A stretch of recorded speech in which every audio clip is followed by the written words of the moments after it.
All right, team, what's going on? Welcome back to the ManTalks show. Today we're going to be talking about what is a high value man? Why is everybody talking about this?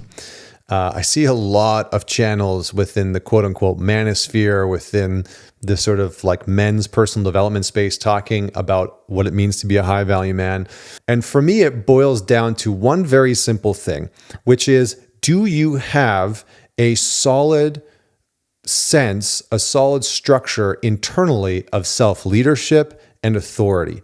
Can you tell yourself no? Can you follow through on the things that you've said that you want to do or are going to do?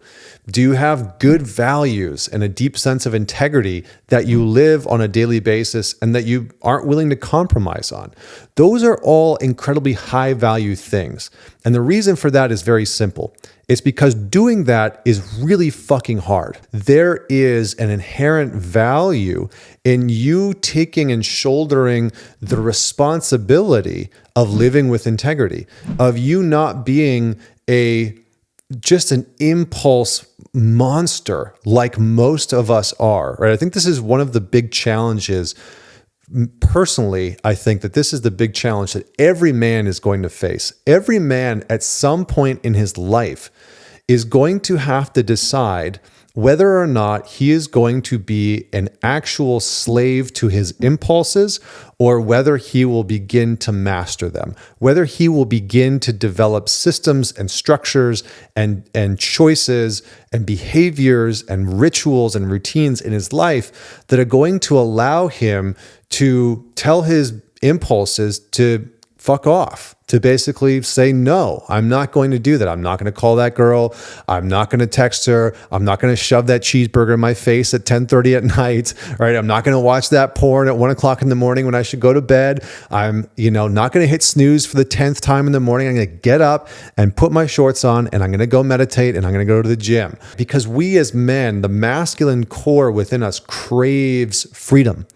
And every man knows that, right? Every man knows that one of his worst enemies is him, but it's his freaking impulses. It's his impulses to do stupid shit. Jumping off cliffs, riding your motorcycle or driving your car way too fast and recklessly, eating garbage that isn't good for you, hanging out with people that aren't good for you. Everybody knows that, right? Every dude, every man that has experienced being a man is like, oh yeah, I know what that's like. I know the impulse to want to see an electrified fence and just go touch it to see what happens, right? This is why Jackass was a thing. It wasn't a group of women doing stupid shit. It was a group of dudes, right? It was a group of freaking dumbass guys saying, what stupid impulse-oriented things could we do? If we just let our impulses go wild, what could we do? And for women, this is the real catch. This is why this conversation, I think, of high-value men gets a lot of attention from young women in today's world. It's because for women, it's a sign of trust.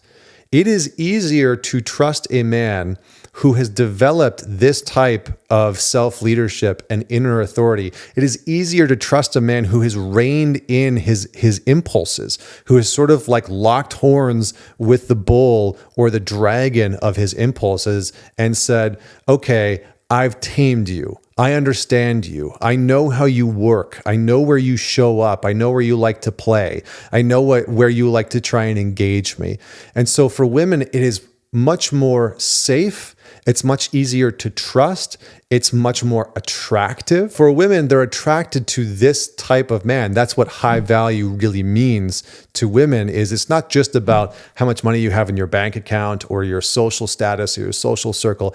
It's really about, have you done the legwork? Have you gone on the marathon of reining in your impulse control? And have you aligned yourself as a man to your core values, to your integrity, to who you say you want to be and what you actually want to build in the world? And if you can do that and you're pursuing that, even if you only make 50 grand a year, you're going to be incredibly attractive, right? You're going to be incredibly attractive. Why? Because she will feel safe. She will see that you have a mission. She will see that she can trust you, and she will be able to do those things because you can trust you, because you have done the work. You have put in the effort to do something that the majority of men in our culture haven't done. So comment below if you're watching this on YouTube. Let me know your thoughts. What did I miss? What do you agree with? What do you disagree with? And if you're listening to this on the pod, on Spotify or Apple, don't forget to subscribe wherever you are. And don't forget to man it forward. Share this podcast with somebody that you know will enjoy it. So until next week, Connor Beaton signing off.